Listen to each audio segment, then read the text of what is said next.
4 nouveaux modèles d'iPhone, des Mac, des iPads, des nouveaux AirPods Pro, tout plein de produits connectés qui n'ont pas été mis à jour depuis des années, c'est ça qui nous attend en 2025. L'iPhone SE va enfin être renouvelé, très probablement en mars, et terminer le design totalement dépassé, cette fois l'iPhone SE reprendrait les bases de l'iPhone 14. Touch ID remplacé par Face ID, un écran OLED plus grand et plus lumineux, toujours un seul capteur photo, mais qui passerait cette fois-ci à 48 millions de pixels comme les modèles les plus récents, et de l'USB Type C pour correspondre à tout ce qui se fait sur le reste de la gamme. Donc on aurait un iPhone SE vraiment moderne, il était plus que temps, mais par contre, ce serait plus vraiment un petit format comme l'étaient les anciens iPhone SE.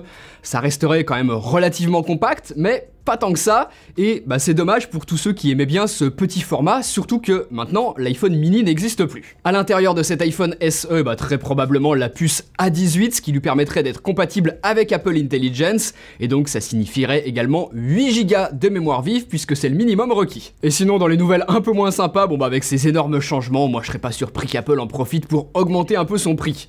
En tout cas, s'il reste à 600 €, ça en ferait un rapport qualité-prix absolument imbattable, et un iPhone ultra compétitif. On sera fixé au printemps, et enfin il se peut très bien que cet iPhone ne s'appelle même pas iPhone SE 4, mais iPhone 16e. Ensuite, pour les modèles plus haut de gamme, en septembre, on aura bien évidemment un iPhone 17 et un iPhone 17 Pro, mais Apple pourrait très bien proposer un troisième modèle pour les accompagner, l'iPhone 17R, même si Apple l'appellera probablement pas comme ça. Pour protéger votre iPhone et maximiser sa durée de vie, rien de mieux que les protections de Rhino Shield, le sponsor de cette vidéo qui a des modèles solides, durables dans le temps tout en restant agréables en main. Les coques sont parfaitement ajustées comme le modèle Solid Suit que j'ai ici, avec le design de mon équipe de basket préférée. Vous aussi, vous allez pouvoir trouver votre bonheur parmi les designs exclusifs Rhino Shield, avec notamment One Piece, NASA, Star Wars, Alpine, la nouvelle collection Bleach et beaucoup d'autres que je vous laisserai découvrir sur le site.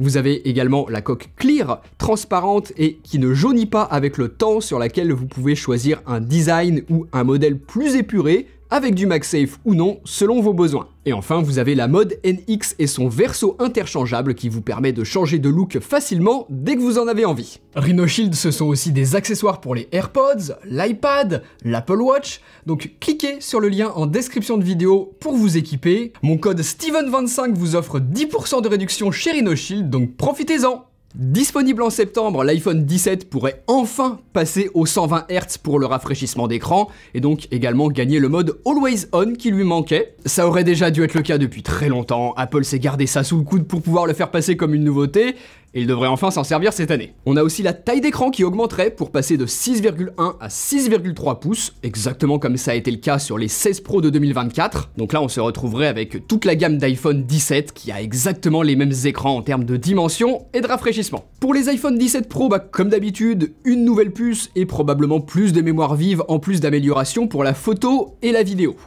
Ce serait logique que le capteur derrière le téléobjectif passe à 48 millions de pixels comme c'est le cas sur les deux autres capteurs. Il est aussi très probable que la caméra selfie évolue pour passer de 12 à 24 millions de pixels, et ça pas seulement sur les modèles Pro, on l'aurait sur tous les nouveaux iPhone 17, donc ça, très cool. Et sinon, pour ceux qui attendaient enfin un changement de design, bonne nouvelle, ce serait pour cette année si l'on en croit les rumeurs, avec un design inspiré de ce que l'on connaît déjà sur les Google Pixel. Je suis curieux de savoir ce que vous en pensez, et en tout cas on aura l'occasion de revenir sur tout ça plus tard dans l'année, lorsqu'on aura vraiment du concret. Et enfin, pour les nouveaux iPhones, la surprise, qui n'en est plus vraiment une maintenant que je vous l'ai dit, c'est qu'Apple ne proposerait pas d'iPhone 17 Plus, le grand modèle qui se vendait pas tant que ça visiblement, et il le remplacerait plutôt par un iPhone 17R qui se placerait donc entre l'iPhone 17 et le 17 Pro dans la gamme. L'idée, ce serait tout simplement de faire l'iPhone le plus fin jamais conçu, maximisant la taille d'écran et avec des bordures hyper fines. Bon, c'est encore un peu flou tout ça, mais en tout cas, ça a l'air d'être l'idée, et comme le nom le laisse suggérer en l'appelant iPhone 17R. Là aussi, on aura l'occasion d'y revenir plus tard dans l'année, il faudra voir ce qu'Apple arrive à faire tenir dans un modèle ultra fin, et en tout cas, ça voudra sans doute dire un seul module photo au dos. Ensuite, eh bien, parmi les autres produits, après les AirPods classiques en 2024, ce sont les AirPods Pro qui devraient avoir droit à une nouvelle version en 2025. Sans surprise, le design devrait légèrement être revu, surtout le boîtier qui devrait gagner en compacité comme ça a été le cas sur celui des AirPods classiques sortis fin 2024. Par contre, la rumeur d'un écran sur le boîtier des AirPods Pro pour contrôler la musique qui vient d'un brevet déposé par Apple, ça j'y crois moyen. La puce H3 qui gère tout ce qui est connectivité devrait être améliorée sur les nouveaux AirPods Pro et permettrait d'avoir une encore meilleure réduction du bruit, une meilleure qualité audio et de gestion de l'audio spatial. Et enfin, très probablement des nouveautés liées à la santé, comme par exemple la prise de température, puisque c'est vrai que faire la mesure directement dans l'oreille plutôt qu'au poignet avec l'Apple Watch, ce serait plus précis, donc une très bonne nouveauté si c'est effectivement le cas. Pour l'Apple Watch 11, justement, moi je m'attends pas à un changement de design, sinon je pense qu'Apple l'aurait tout simplement fait l'an passé sur la série 10 pour marquer les 10 ans de l'Apple Watch. À la place, on devrait plutôt avoir droit à une fonctionnalité attendue depuis longtemps, la mesure de la pression artérielle. Alors ce serait évidemment pas aussi précis qu'un vrai diagnostic médical, mais ça pourrait pourquoi pas nous prévenir d'une éventuelle anomalie qu'on pourrait ensuite aller vérifier en consultant. Et enfin pour cet Apple Watch 11, un modem 5G à l'intérieur, c'est tout à fait crédible tout ça. L'Apple Watch Ultra, elle n'a pas eu de mise à jour en 2024, donc un nouveau modèle en 2025 qui ajouterait la connexion satellite pour les appels d'urgence, la 5G et la mesure de la pression artérielle dont je vous parlais à l'instant sur l'Apple Watch série 11, en plus d'un amincissement du boîtier de la Watch Ultra, c'est très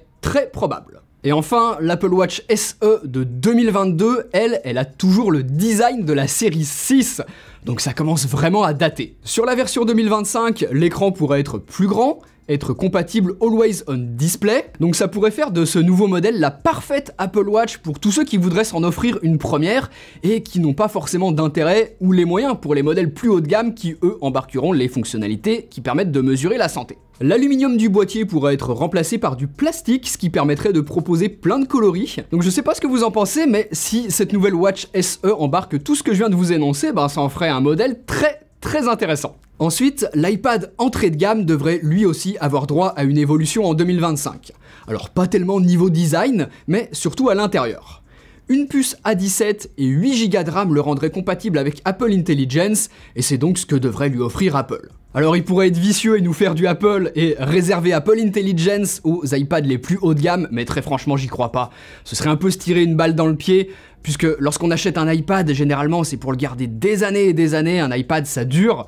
Donc à mon avis, tous les modèles d'iPad auront Apple Intelligence, en tout cas ce serait le plus logique. L'iPad Air lui aussi devrait être mis à jour, principalement pour passer de la puce M2 à la M3. C'est une puce qui est gravée en 3 nanomètres, donc ça se ressentira à la fois sur les performances et l'autonomie, très bien, et ça resterait un cran en dessous de la M4 que l'on trouve dans l'iPad Pro. Donc voilà, la hiérarchie de la gamme serait respectée, ça me paraît très probable que ça se passe comme ça. Pour les Mac, il y a principalement 2 nouveautés qui sont très attendues. Un écran OLED sur les MacBook Pro et une puce 5G embarquée pour les moments où l'on n'aurait pas de Wi-Fi disponible. Alors super, mais je vous calme tout de suite, c'est pas encore prêt tout ça, ce serait plutôt pour 2026 malheureusement. Courant 2025, on aurait plutôt une mise à jour du MacBook Air pour passer à la puce M4. Ça, ce sera probablement en mars-avril. Pareil pour le Mac Studio, il est encore sous la puce M2 et Apple va clairement le mettre à jour avec lui aussi les puces M4 à l'intérieur, et notamment la M4 Max et la M4 Ultra, très attendue et qui décuplerait vraiment ses performances et en ferait une machine parfaitement taillée pour tous les créatifs